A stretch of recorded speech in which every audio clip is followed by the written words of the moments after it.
Salam sejahtera dan selamat datang semua ke channel ini Current Sphere MY. Anda sedang menonton channel yang membongkar realiti politik tanah air tanpa berselindung.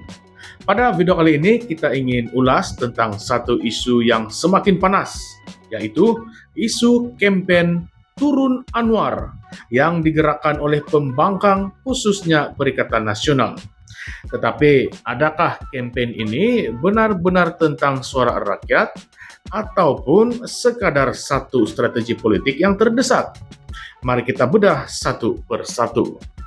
Parti Amanah tampil membidas tindakan ini, menyifatkannya sebagai politik sabotaj yang coba mengganggu usaha kerajaan perpaduan pimpinan Anwar Ibrahim di dalam memulihkan dan memacu kembali ekonomi negara. Setiausaha Agung Amanah, Faiz Fadzil, menegaskan bahwa ketika pembangkang masih keliru dengan hala tuju mereka, termasuklah kegagalan menjayakan agenda State Government 4.0 ataupun SG4 yang diwar-warkan sebelum ini, kerajaan pimpinan Anwar terus menunjukkan komitmen kepada pembangunan di seluruh negeri tanpa mengira siapa yang memerintah. Malah dalam hanya tempoh sebulan kebelakangan ini, pelbagai pencapaian positif telah pun dilaporkan. Faiz berkata, walaupun ekonomi global semakin tidak menentu dengan perang di Asia Barat, perang perdagangan China dan Amerika Syarikat, dan kelembapan ekonomi dunia, Bank Dunia masih menjangkakan pertumbuhan ekonomi global paling perlahan sejak krisis keuangan 2008.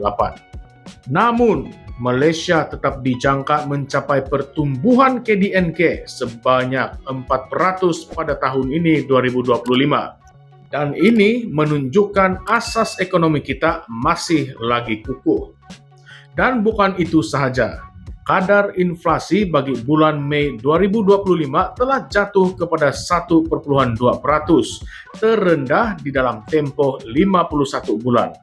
Kadar pengangguran pula turun ke tahap 3% pada April 2025, paras terendah dalam masa sedekad.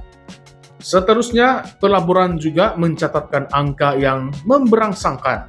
Lebih 90 bilion ringgit diluluskan dalam suku pertama 2025 dan 60 bilion ringgit daripadanya datang dari pelabur asing.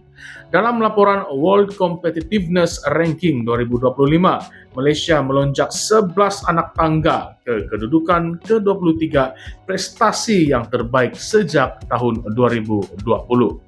Tambah Faiz lagi, kerajaan turut menunjukkan kemajuan positif dalam rundingan perdagangan dengan Amerika Syarikat, khususnya berkaitan dengan isu tarif. Perjanjian ini dikatakan akan dimuktamadkan di dalam masa yang terdekat. Oleh itu, bagi pihak amanah, kampen Turun Anwar ini jelas sekali tidak berasas dan bermotifkan politik semata-mata. Ia dianggap usaha untuk menggagalkan pemulihan ekonomi yang sedang berjalan. Faiz menegaskan bahwa kestabilan politik selama 3 tahun ini menjadi asas kepada pembangunan yang sedang kita nikmati dan seharusnya dikekalkan, bukannya diganggu. Namun begitu, pembangkang dilaporkan bakal menganjurkan satu demonstrasi besar pada 26 Julai 2025 di Kuala Lumpur sebagai sebahagian daripada kampen menggulingkan kepimpinan Anwar. Demonstrasi ini dijangka bakal mendapat penyertaan dari kalangan pemuda Perikatan Nasional, NGO yang pro-oposisi, dan mungkin juga beberapa tokoh politik yang kecewa dengan arus perdana. Sebagai latar belakang, kita perlu ingat bahwa SG4 yang digembar-gemburkan oleh Perikatan Nasional, gabungan kerajaan negeri Kelantan, Terengganu, Kedah, dan Perlis pernah disebut oleh Tan Sri Muhyiddin Yassin sebagai model pembangunan yang lebih efisien berbanding kerajaan pusat. Namun, sehingga kini tidak banyak hasil konkret yang dapat dibanggakan dari pelaksanaan SG4. Malah isu berkaitan air di Kelantan, pengangguran di Terengganu, dan ketirisan budget pembangunan di Perlis menunjukkan bahwa janji pembangkang belum lagi terbukti. Dalam masa yang sama, kerajaan pusat tetap menyalurkan bantuan kepada negeri-negeri ini, termasuklah peruntukan pembangunan, proyek infrastruktur, dan juga subsidi bersasar. Tetapi persoalan besar sekarang ini, kenapa Perikatan Nasional begitu terdesak mahu menjatuhkan Anwar? Adakah karena mereka sudah kehabisan modal politik, ataupun karena mereka takut rakyat mulai melihat hasil sebenar dari dasar-dasar madani? Adakah kampanye Turun Anwar ini sebenarnya untuk mengalihkan perhatian rakyat daripada kegagalan Perikatan Nasional di negeri-negeri yang mereka tabir? Atau lebih teruk, adakah demonstrasi ini satu langkah awal ke arah langkah politik ala-ala Sheraton Move 2.0? Langkah Sheraton. Dan kali ini melalui tekanan massa dan bukannya strategi dalam parlimen.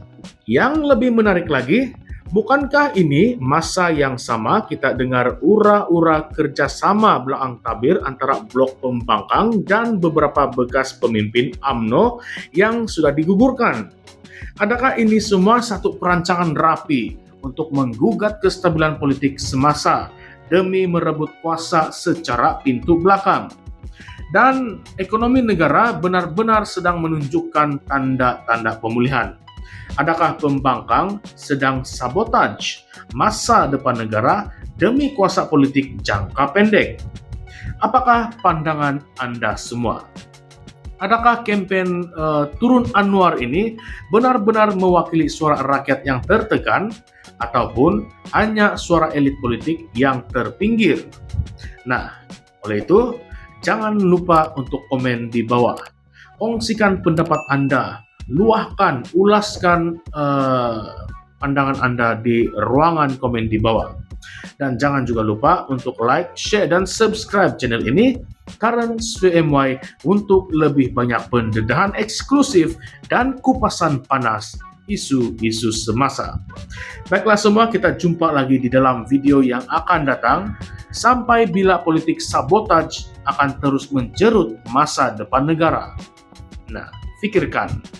Terima kasih karena telah menonton. Salam sejahtera, salam perjuangan, salam reformasi. Sekian saja semua. Terima kasih.